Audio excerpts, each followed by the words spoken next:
دینی تصور او شرعي اصطلاحاتو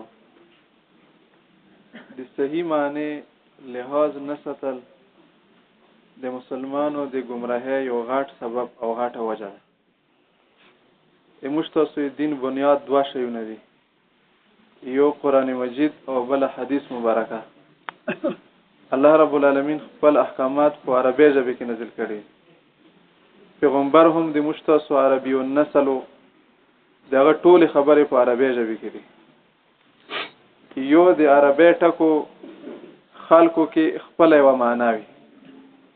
یو د عربی په شریعت کې خپل یو معنا وي. مثلا په عربی ژبه کې صلات لفظ چې څو پورې الله رب العالمین د المنزه حکم نو نازل کړه، د هغې نه مخکې صلات لفظ عربو کې هغې معنا معلومه وه چې دعا ته ویل شي، تاسو دعا کوله. قرآن کې هم صلات لفظ ډیر ځای کې دعا په معنی کې استعمال شوی. یا ایها الذین آمنوا صلوا علیه، پیغمبر باندې درود ستوي، درود دغه دعا معنا. خو شریعت کې په دین کې د صلات لفظ خپل یو معنا د خپل یو تصور ده، یو خاص عمل ته ویل شي. سړی نیت وتړي، هغه نه بعد قیام وکړي، بیا قرات وکړي، بیا رکوع وکړي، دغه ټول د عمل مجموعي ته صلات ویل شي. جهاد لفظ په عربی ژبه کې هر قسم کوشش کولو ته ویل شي. د دنیا کوشش ته ویل شي، سړی ځان ته ګټه واټه کوي، او دین کې یو سړی علم حاصلوي، بل څه منډې ترډې کوي، دغه ټولو ته جهاد ویل شي د عربی ژبه. خو یو د الله رب العالمین د شریعت او د دین کې د جهاد خپل یو معنا ده. په شریعت کې جهاد ویل شي د الله رب العالمین دین بلندۍ لپاره یا د ظلم خاتمې لپاره، دشمن سره په توري سره مقابله کول، یا په ژبه سره مقابله کول، یا په قلم سره مقابله کول، دغه درو وړو ته جهاد ویل شي. به قتال به طور خاص په توري باندې چا سره جنگ کول، دای دغه جهاد واحصه ده.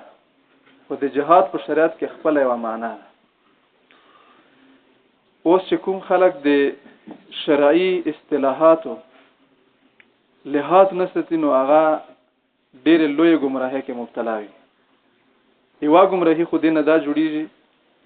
چې الله رب العالمین د شرعي اصطلاح متعلق یو حکم نازل کړی. مثلا صلات متعلق قرآن کې حکم ده چې صلات فرض ده. چې کوم سړی صلات د شرعي معنی خیال نه ساتي،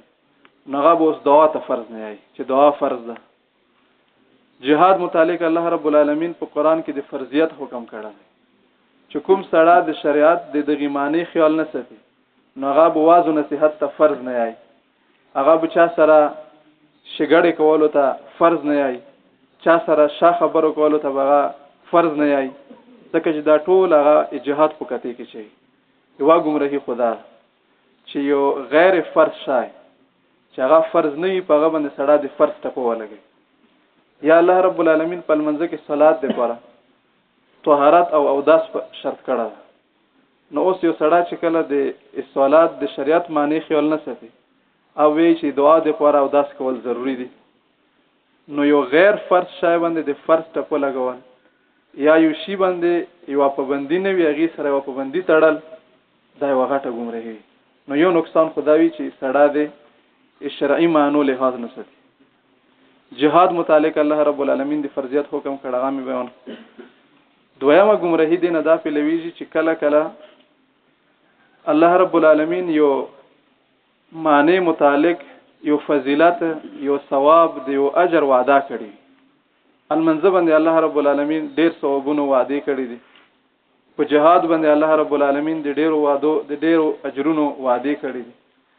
اوس چې کوم سړی د جهاد معنی د شرعي معنی خیال نه ساتي، نو جهاد چې څومره فضایل دي ابو دا جمعه ترتلنې باندې کټ کوي. دې نقصان بداوي چې د الله رب العالمین ډیر احکامات به معطل پاتې شي. ځکه چې کله یو سړی په دې پوه شي چې جمعه ترتللو چې کوم ثواب ده، هغه او په میدان جنگ کې د جنگیدلو ثواب یو برابر دي، نو چې لاغندې سمجدار سړی هغه په خپل ګټې توان پیږي، نو هغه به ټول عمر کې هم میدان جنگ ته نشي لاړ. ځکه چې په جنگ کې د سړی مال خرج کیږي په جنگ کې سړی بدن زخمی کیږي په جنگ کې سړی وخت خرج کیږي جنگ کې سړی ډیر خپل شیونه دا تلف کیږي ضایع کیږي نو سړی ته چې جمعه ته تللو باندې یو ثواب ملويږي هغه ثواب په جنگ کې ملويږي نو څوک به داسې وي چې هغه په میدان جنگ ته مولیا وته دومره غاټ مشکل کار په سار وخت نو د الله رب العالمین ډیر احکامات به معطل پاتې شي دا دویمه گمراهی ده د الله رب العالمین د احکاماتو د شرعي معنو خیال نه ساتل احکامات او فضائل دې تعلق د الفاظو لغوي معنی سره قطعا نه وي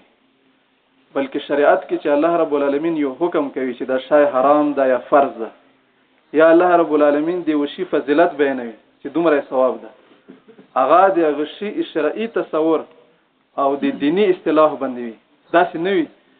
چې الله رب العالمین د صلات د فرضیت حکم کړه نو کني دا حکم دعا متعلق یا د جهاد د فرضیت حکم کړه کني دا د هر کوشش حکم ده نه احکامات او فضائل دا د الله رب العالمین شرعي اصطلاحات باندې دا د يهود او د باطل قوتونو یو بقاعده مخکنه کوشش روان ده چې مسلمانانو نه کومج دین په بلې طریقې باندې نشو خوستله نو دینی تصور هغه باندې داسې مشتبه شي چې هغه ته خپل دین احکامات او صحیح حقیقت نه معلومي شي اوس خو مسلمانانو داسې کار شروع کړی ده چې لفظ جهاد دا خپل دنیوي کاروبار کې هم کله کله استعمالوي ملیریا کې خلاف جهاد دا یو جهاد ده د پلانکې د خلکو د پر هسپتال جوړول دا یو جهاد ده روډ جوړول دا یو جهاد ده دا د باطل قوتونو یو سازش ته یو منسوبه ده چې د مسلمانو ذهن نه اسلامي تصور ختم شي د مسلمانو په ذهن کې شرعي تشخص ختم شي شریعت خپل یو معنا لري خپل یو مفهوم لري خپل احکامات لري نو داسې ګډوډي نه جوړول پکار چې د جهاد احکامات یا د جهاد فضایل دا دنیوي شیونو باندې یا دینی نور شیونو باندې فیټ کړل شي یا د صلات د المنځه احکامات یا د المنځه فضایل اپ دعاګانو باندې یا بل شي باندې فیټ کړل شي په شریعت کې د هر شي خپل یو معنا ده د هر شي خپل یو حکم ده دا د گمراهۍ د امت د ټول امت د گمراهۍ یو غټ سبب ده دین ځان بچول پکار الحمدلله